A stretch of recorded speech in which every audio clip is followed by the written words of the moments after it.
गुरुजी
मोबाईल घेतला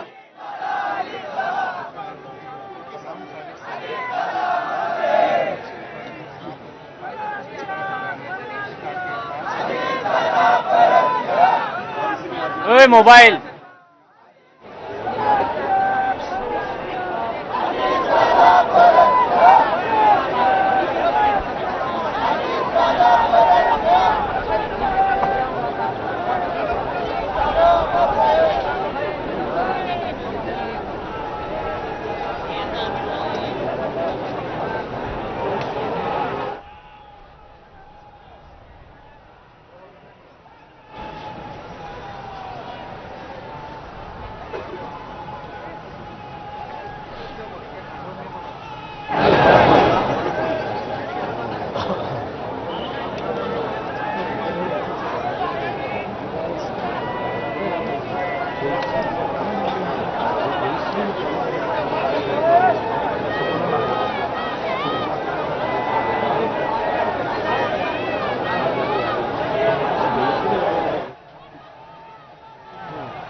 हवेत 3 वेळा फायर करून बंदुकीची सलामी दिली जाते.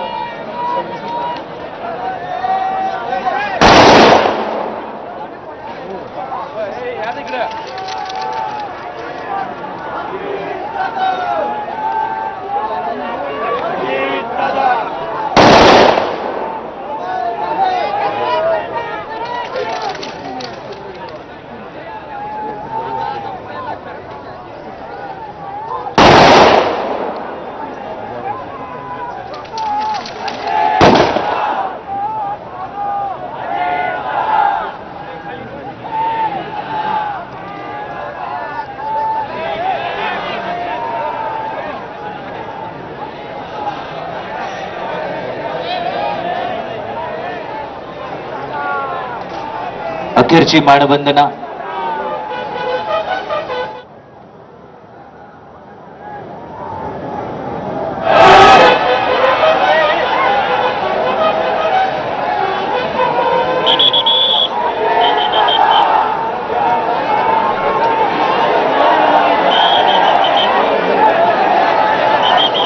शांततेत आपण उभं राहावं, सगळ्यांना नम्र विनंती आहे. ही अखेरची मानवंदना, आपल्या लाडक्या नेत्याला अखेरची सलामी आपण सर्वांनी दिलेली आहे.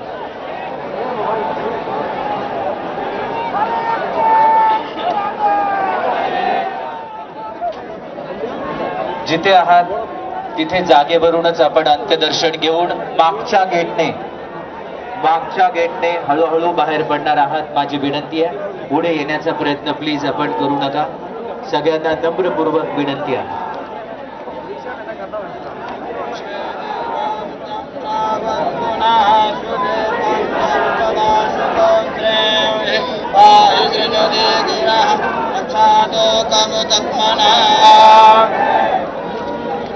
सत्यनो देशानमेव शुकमेनाः प्रप्रदातारन्दारिह ऊर्जन्म देहित्वे पादे चातुखपादे. पुढच्या बाजूला येण्याचा प्रयत्न कृपया कोणी करू नका. सगळ्यांना नम्र विनंती आहे. मागच्या बाजूला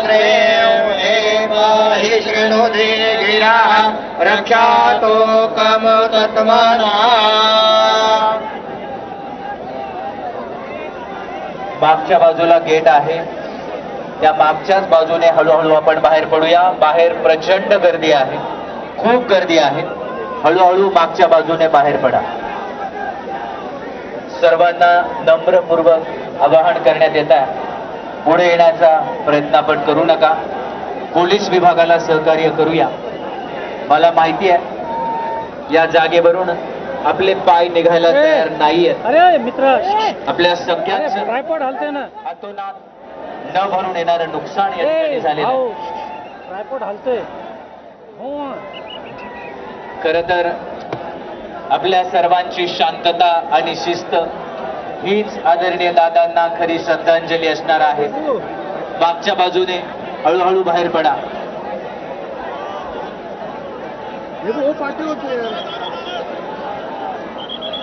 आपली शिस्त, आपला संयम, आदरणीय दादांकडून घेतलेले आपण हे गुण आपल्या सगळ्यांना नम्रपूर्वक विनंती आहे, शांतता आणि शिस्त पाळूया. मागच्या बाजूने हळूहळू बाहेर पडा.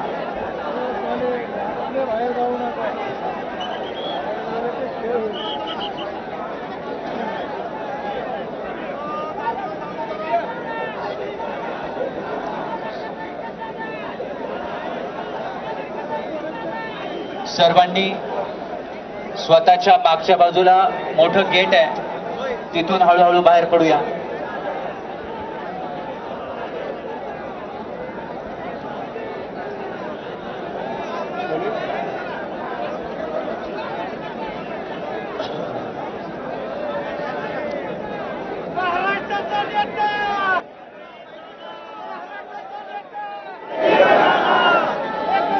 त्या ठिकाणी स्क्रीन आहे, त्यामुळे पुढे येण्याचा प्रयत्न करू नका.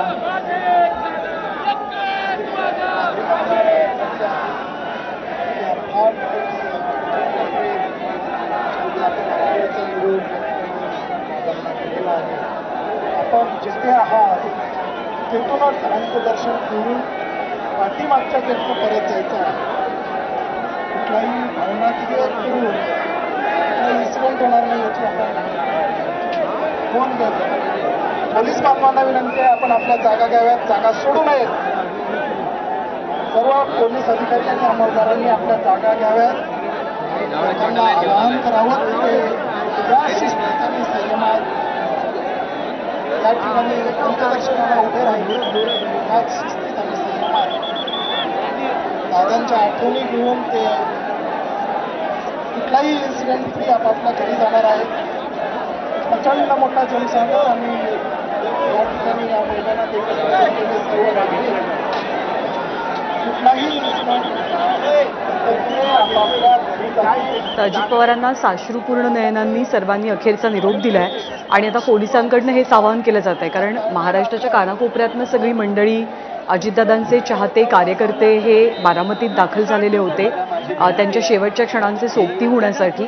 या सर्वांनी आता शिस्तीत बाहेर पडावं. म्हणजे दादांनी कायम आपल्या कार्यकर्त्यांना शिस्तीचे धडे दिले आणि ती शिस्त सर्वांनी जपावी हेच आवाहन सातत्यानं या सगळ्या उपस्थित मंडळींना केलं जात आहे. मग आजचा क्षण अश्विन खरोखर स्तब्ध करणारा क्षण होता, सर्वांना शांत करणारा क्षण होता.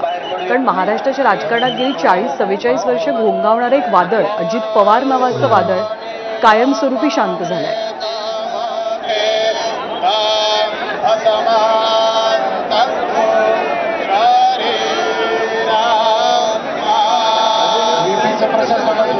सर्व गेट ओपन करा, सर्व गेटमधून मागे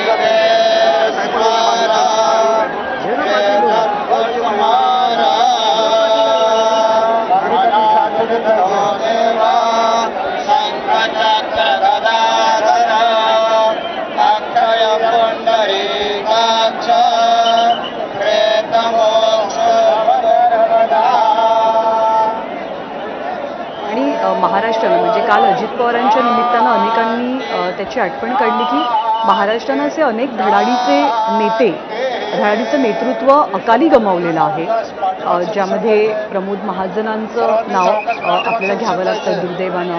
आर पाटील, राष्ट्रवादी काँग्रेसचे नेते विलासराव देशमुख, महाराष्ट्राचे कार्यतत्पर मुख्यमंत्री ते राहिलेले होते. त्याचबरोबर अजित पवारांचं नाव त्या यादीमध्ये दुर्दैवानं जोडलं गेलं.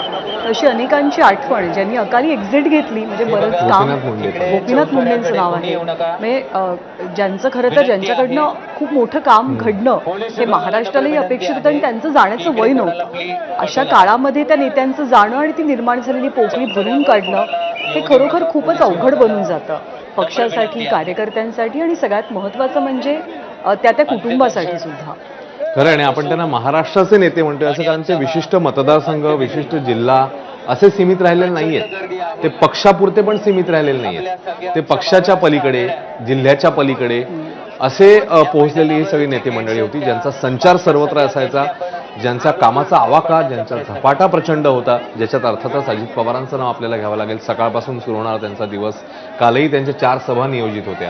तर अशा पद्धतीने प्रचंड ऊर्जा, प्रचंड कार्यक्षमता असं सगळं भरलेला असा हा नेता, आणि तो अचानक जेव्हा निघून जातो तेव्हा फार म्हणजे ह्या सगळ्या मंडळी जे त्यांच्याबरोबर वावरलेत किंवा जे त्यांचे कार्यकर्ते आहेत त्यांच्या मनोवस्था आपण समजू शकतो की काय आत्ता त्यांच्या मनामध्ये कालवा होत असेल, गलबलून आलं असेल. कारण ते सगळे क्षण आता आठवत असतील जेव्हा कदाचित एखाद्या सभेचं नियोजन असेल, एखाद्या कुठल्या तरी कार्यक्रमाचं नियोजन असेल, विकास कामाचं भूमिपूजन असेल, त्याच्यासाठी झालेला फोन कॉल असेल, किंवा काही वैयक्तिक पातळीवर जेव्हा कार्यक्रमासाठी त्यांनी आमंत्रण द्यायला फोन केला असेल. हे सगळे क्षण माझी खात्री आहे की ही जी मंडळी आहे तिकडे यांच्या प्रत्येकाच्या मनामध्ये तो आवाज, जसं आपण मगाशी म्हटलं की त्यांचं 1 मिनिट सारखा तो त्यांचा संवाद असेल, किंवा आणखी काही त्यांची जी विशिष्ट शैली होती जी अजित पवार शैली म्हणून ओळखली जायची, तर त्यातले अनेक संवाद, अनेक शब्द हे कायम या मंडळींच्या कानामध्ये, मनामध्ये कायम घर करून राहतील. आणि सदैव ती एक काय म्हणूया आपण मोकळी जागा किंवा अनुपस्थिती जी आहे ती कायम त्यांना आयुष्यभर या सगळ्या मंडळींना ती जाणवणार आहे. कारण असा एक माणूस आपल्यातनं निघून गेला जो कायम प्रत्येक क्षणी आपल्या सोबत होता, 24/7 म्हणतात तसा आपल्यासाठी तत्पर होता, आणि त्या माणसाला आपण आज गमावलं. आणि कायम प्रत्येकाला हवा असं वाटणारा नेता. म्हणजे माझ्या जिल्ह्यात, माझ्या तालुक्यात अजित पवारांनी यावं, त्यांनी इथे एखादी सभा घ्यावी, ती सभा गाजावी, आपल्याला येऊन भेटावं. प्रत्येक कार्यकर्त्याची इच्छा असायची की माझ्या घरी दादांनी यावं. पार्थ पवार सर्वांना एक प्रकारे काय म्हणूयात आपण की इतक्या मोठ्या संख्येनं, म्हणजे काल रात्री जय पवारांनी सुद्धा जेव्हा संबोधित केलं त्यांनी तेच म्हटलं की माझ्या वडिलांवरचं प्रेम आहे की जे तुम्हा सर्वांच्या येण्यानं, तुमच्या सर्वांच्या भावनांमधनं प्रतीत झालेलं आहे. आणि ही बारामती कायम दादांच्या पाठीशी उभी राहिली, पवार कुटुंबाच्या पाठीशी उभी राहिली. आणि हेच बारामतीचं, महाराष्ट्राचं प्रेम हे दादांच्या अखेरच्या क्षणांमध्ये सुद्धा त्यांच्या सोबत राहिल्याचं दृश्य आज महाराष्ट्रानं पाहिलंय. आपल्याला अभिवादन करतात पवार कुटुंबियांच्या आदरणीय दादांच्या प्रेमापोटी संबंध महाराष्ट्र. अजितदादा इतकं मोठं व्यक्तिमत्व राजकारणातलं राहिले, पण अजितदादांची दोन्ही मुलं ही राजकारणामध्ये तशी फारशी सक्रिय आपल्याला दिसली नाही. म्हणजे पार्थ पवारांनी एक लोकसभेची निवडणूक लढवली, पण त्यामध्ये त्यांना फारसं काही यश मिळू शकलं नाही आणि मग ते अलिप्तच झाले संपूर्ण राजकारणामधनं. जय पवार हे सुद्धा राजकीयदृष्ट्या कधी आपल्याला ऍक्टिव्ह दिसले नाही, पण अर्थात जेव्हा जेव्हा अजितदादांची निवडणूक व्हायची किंवा सुनेत्रा पवारांची लोकसभेची निवडणूक होती तेव्हा सक्रियपणे प्रचारामध्ये त्यांचा सहभाग वेळोवेळी जाणवला, पण ही दोन्ही मुलं फारशी ऍक्टिव्ह राजकारणामध्ये तशी दिसून आली नाही. पण जिव्हाळा प्रेम या दोनही मुलांप्रती अर्थात बारामतीकरांचं कायम असेल. थोडासा भावनांवर आपण आवर घालूया. आपलं प्रेम अतुलनीय आहे, आम्हाला माहिती आहे, आणि त्या भावना आपण रोखू शकत नाही हेही माहिती आहे. याची आणि याच विद्याप्रतिष्ठानच्या मैदानामध्ये म्हणजे पवारांनी ज्या ज्या महत्वाच्या संस्थांची निर्मिती बारामतीमध्ये केली तर त्यामध्ये अर्थातच विद्याप्रतिष्ठानचं एक नाव आपल्याला घ्यावं लागेल. सुसज्ज असं संकुल आहे ते, आणि अर्थात विद्या प्रतिष्ठानच्या प्रत्येक गोष्टीकडे अजित पवारांचं पण लक्ष असायचं की तिथं काय काय कार्यक्रम घेतले जात आहेत, या संपूर्ण वास्तूची बांधणी असो. इथे दादांनी अनेक कार्यक्रम अटेंड केले असतील, दादा अनेक कार्यक्रमांना हजर राहिले असतील, काही कार्यक्रम त्यांनी त्यांच्या भाषणानं गाजवले सुद्धा असतील, पण त्याच विद्याप्रतिष्ठानच्या प्रांगणामध्ये अनंतात विलीन झालेले आहेत. म्हणजे कायमचे शांत झालेले दादा हे महाराष्ट्राला पाहावे लागले. आपल्या सर्वांच्या आयुष्यामध्ये कधी येईल याची कोणाला जाणीव नव्हती, आणि या 24 तासानंतर सुद्धा अनेकांचा विश्वास बसत नाही. म्हणजे अंतिम निरोप दिला गेलाय अजित पवारांना, तरीही अजित पवार हे जग सोडून गेलेत. ते यापुढे राजकीयदृष्ट्या ऍक्टिव्ह नसतील, ते कुठल्याही व्यासपीठावर दिसणार नाही, त्यांचा आवाज कधीच कानात घुमणार नाही, यावर खूप लोकांचा आत्ताही विश्वास बसत नाही. आणि काल भले भले मी पहाडासारखे लोक हमसून हुमसून रडताना किंवा त्यांच्या भावना कोलमडलेले आपण पाहिले. प्लीज बाहेर पडत राहा. आणि आत्ताही आपण बघितलं म्हणजे राज्यातली नेते मंडळी मंत्रीगण होतेच, पण राज्याबाहेरचे देखील काही प्रमुख नेते मंडळी आली होती. तर याच्यावरून अजित पवारांचा काय म्हणूया आपण त्यांचा आवाका किंवा त्यांचा रीच, आपल्याला देशभरातला रीच हा आपल्याला बघायला मिळतो. आणि फक्त राजकारण नव्हे किंवा फक्त काय समाजकारण नव्हे तर बाकीच्या क्षेत्रांमधली मंडळी देखील कालपासून ज्या आपण रिॲक्शन्स बघतोय, मग सिने अभिनेते असतील, खेळाडू असतील, त्या प्रत्येकाच्या मनामध्ये याविषयी प्रचंड दुःख आहे की असा माणूस आपल्यातून निघून गेला. आणि प्रत्येक वेळेला आपण म्हणतो अश्विन की माणसाचं काम बोलतं. म्हणजे माणूस गेल्यावर लक्षात काय राहतं, त्याचे शब्द लक्षात राहतात, त्याचं काम लक्षात राहतं. अजितदादांना कधी वेगळ्या पब्लिसिटीची गरजच पडली नाही, कारण त्यांचं काम बोलायचं आणि त्यांचे शब्द बोलायचे. काल आपण एबीपी माझाने एक वाक्य आपल्या टेलिव्हिजन स्क्रीनवरती चालवलं की दादांचा शब्द हीच त्यांची सही होती. म्हणजे एखाद्या कागदपत्रावरती दादांनी फिजिकली सही करणं याच्यापेक्षा जास्त समाधान दादांनी मला शब्द दिलाय की तुझं काम होईल हे त्या कार्यकर्त्याला असायचं, हे त्या नेत्याला असायचं. दादांकडे राज्यातलं अतिशय महत्वाचं खातं म्हणजे राज्याचं अर्थ खातं होतं, त्यामुळे त्यांच्या भोवती असलेला गोतावळा सुद्धा तितकाच मोठा. म्हणजे दादांचे सगळे सहकारी ज्यामध्ये रुपाली चाकणकर आहेत, अदिती तटकरे आहेत, बाकीची मंडळी आहेत, भावना रोखणं सगळ्यांना अवघड झालंय. कारण रोजचा संपर्क, रोज एकत्र काम करणं, एकमेकांच्या मार्गदर्शनाखाली काम करणं, एकत्र मिळून पुढे जाणं, या सगळ्यातनं जेव्हा तो नेता निघून जातो तेव्हा त्याचं रीतेपण शब्दात वर्णन करण्याचे कदाचित पलीकडचं असतं. महाराष्ट्रभरातून आलेले सगळे दादांचे चाहते प्रेमी सगळ्यांना हात जोडून विनंती आहे की आपण मागच्या बाजूने हळूहळू बाहेर पडा. जसं आपण मगाशी पण उल्लेख केला, म्हणजे राज्यभरातले कार्यकर्ते आहेत, मंत्री आहेत, कॅबिनेट मंत्री आहेत, आमदार आहेत, ते तर मंडळी आहेतच, पण त्यांची जी एक टीम असते जी त्यांच्या वाटचालीमध्ये खूप महत्वाचा रोल, महत्वाची भूमिका बजावत असते. कारण अनेक मोठे दौरे असतात, जास्त दिवसांचे दौरे असतात, जेव्हा कदाचित कुटुंबापासून तुम्ही दूर असता तेव्हा तेच त्यांचं कुटुंब असतं. म्हणजे ज्याच्यामध्ये बॉडीगार्ड्स असतील, ज्याच्यामध्ये त्यांचे PA असतील, बाकीची त्यांची टीम असेल, त्यांच्या गाडीचा ड्रायव्हर, जसा मगाशी आपण उल्लेख केला की जो प्रत्येक क्षणाक्षणाला, म्हणजे जर अजित पवार पुढच्या सीटवर असतील तर नेहमीच पुढे त्यांच्यासोबत संवाद, आणि किंवा अदरवाईज गाडीत जरी नुसते बसलेले असतील तरी त्यांच्यासोबतचा संवाद. तर ही सगळी मंडळी आज म्हणजे आतून पोखरून गेली आहेत आपण म्हणूया की, कारण प्रत्येकाच्या मनामध्ये अढळ स्थान निर्माण केलेला हा नेता, लोकनेता, ज्याला खऱ्या अर्थाने कालपासून पुन्हा एकदा आपण जसं म्हणतोय लोकनेता, लोकांचा नेता आणि लोकांसाठी अहोरात्र झटणारा असा नेता गेल्यामुळे त्यांच्याही मनामध्ये अपार दुःख आहे. आणि दादा प्रत्येक वयोगटाचे फेवरेट होते, म्हणजे ते पत्रकारांचे सुद्धा फेवरेट होते. म्हणजे मंदारनी काल अनेक आठवणी पण जागवल्या, कारण पुण्यात त्यांच्या पत्रकार परिषदा जास्त व्हायच्या मुंबईच्या तुलनेमध्ये, आणि पुण्याचे पत्रकार आणि दादांचं नातं एक प्रकारे वेगळंच नातं होतं, ज्या आठवणींना उजाळा मंदारनं सुद्धा दिला, की कायम ते असे करड्या शिस्तीचे दादा कायम लोकांना टेलिव्हिजन स्क्रीनवर पाहायला मिळायचे. म्हणजे पत्रकार परिषदेमध्ये कुणी वेगळा प्रश्न विचारला, खटकणारा प्रश्न विचारला, त्याला तर तिथे उत्तर द्यायचेच, पण त्यानंतर कधी त्यांनी त्याचा राग किंवा आक्रोश मनात बाळगला नाही, कधीच त्यांनी कटुता ठेवली नाही. राजकारणामध्ये एकमेकांवरती टीका करणं, एकमेकांना टोचून बोलणं, हे एक प्रकारे त्या क्षेत्राचा तो भाग आहे. अनेक नेते त्याचा वैयक्तिक आकस सुद्धा बाळगताना पाहायला मिळतात, पण अजित पवारांनी ती कटुता कधी कॅरी फॉरवर्ड केली नाही, त्यांनी कधी ती सोबत नेली नाही, आणि म्हणूनच त्यांचं मोठेपण कायम लोकांच्या मनात सुद्धा अधोरेखित होत राहिलं. आणि आणखी एक उल्लेख जो राज ठाकरेंनी काल केलेला होता तो म्हणजे जातीपातीचं राजकारण. महाराष्ट्रामध्ये जेव्हा जाती अस्मिता खूप टोकदार बनलेल्या असताना जातीपातीच्या पलीकडचं राजकारण करण्याची क्षमता जर कुठल्या नेत्यात होती तर ती अजित पवारांमध्ये होती, असा उल्लेख काल अनेकांनी आपल्या लेखांमध्ये केलेला होता. अजितदादांना श्रद्धांजली वाहताना जे त्यांनी कॉलम लिहिलेले होते त्याच्यामध्ये केलेला होता. आणि हातचं कधी राखलं नाही त्यांनी, म्हणजे निधी देताना सुद्धा कायमच हे बोललं गेलं अनेक आमदारांकडनं की दादांमुळे आम्हाला निधी मिळाला, आमच्या खात्याला निधी मिळाला, माझ्या मतदारसंघाला निधी मिळाला. आणि त्यामुळे एकदा काम करायचं ठरवलं की कुणाची भीडभाड न बाळगता, कुणाचाही दबाव मनावरती न घेता ते कार्य सिद्धीस नेणं, यासाठी अजितदादा